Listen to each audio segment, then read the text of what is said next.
Hello, and welcome to a new episode from Mac the Tech. This is Muhammad. I am Power BI consultant, and I'm here to help you in your Power BI project. I make a small series of episodes that cover different topics in Power BI to guide you and help you in your Power BI journey. I think you will like the content that I'm presenting, and for this, I'm going to ask you to subscribe for this channel, turn on the bell icon to receive notification as soon as I post something new, and like and share the episode with your friends that are interested in such content. Without further ado, let's go to the episode and see what today we are going to cover in Power BI. In this episode, we are going to look at the March update, and in particular, we are going to cover what I think is the most relevant in this update. To be able to see what happened in March and what are the updates that Microsoft provided to Power BI, first you have to go to File, Option and Settings, Options, and then you scroll down to Preview Features. In Preview Features, you will find On-Object Interaction. And this is the first thing because they revamped the way you interact with the visuals in Power BI.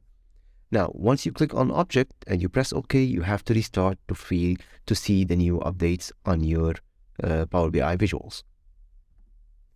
Since I have already updated it, I don't need to restart.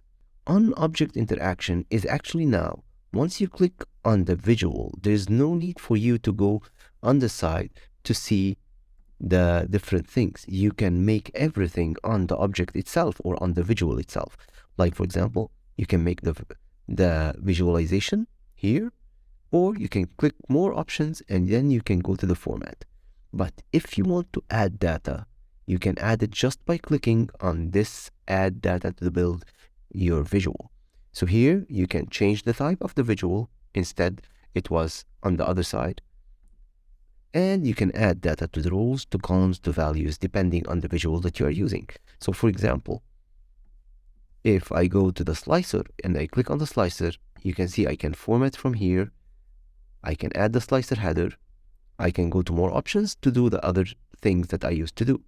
Otherwise, I can also go to the visuals and I can change the slicer from whatever visuals I have, and I can add the data and add the fields. And this is interactive. This was the first thing that added using the Power BI March update. The other thing that is very, very important, and I think it will change the way we interact with slicers, is they added in the buttons a clear all and apply to all for the slicers. For example, if I go to the add a button, you will find I have apply all slicers, clear all slicers. And this is like, usually it takes a lot of time to clear all slicers because you have to create a button and then you have to create a bookmark that is unclearing all the selected buttons to make it. If I select clear all slicers, you will see here, I have clear all slicers buttons.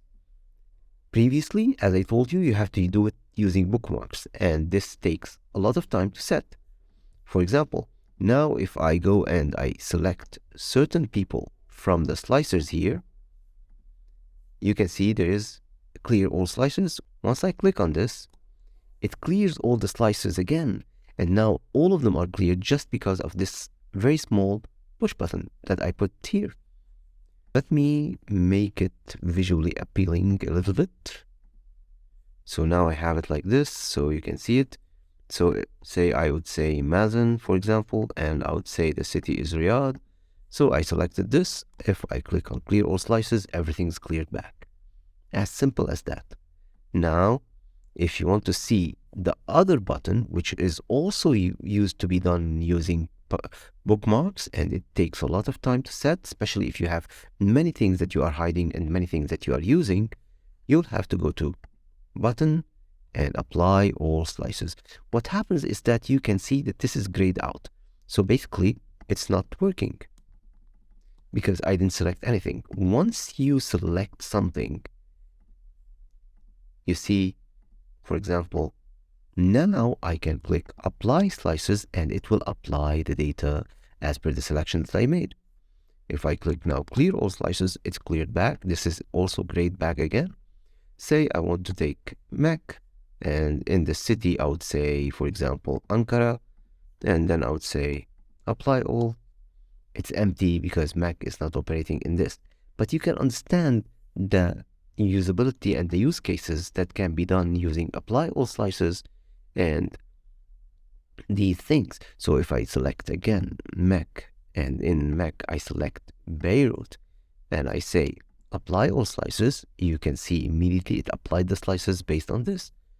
Clear all slices, it's cleared again instead of me going to each. And now you can imagine if I have 3 slices or 4 slices, what will happen.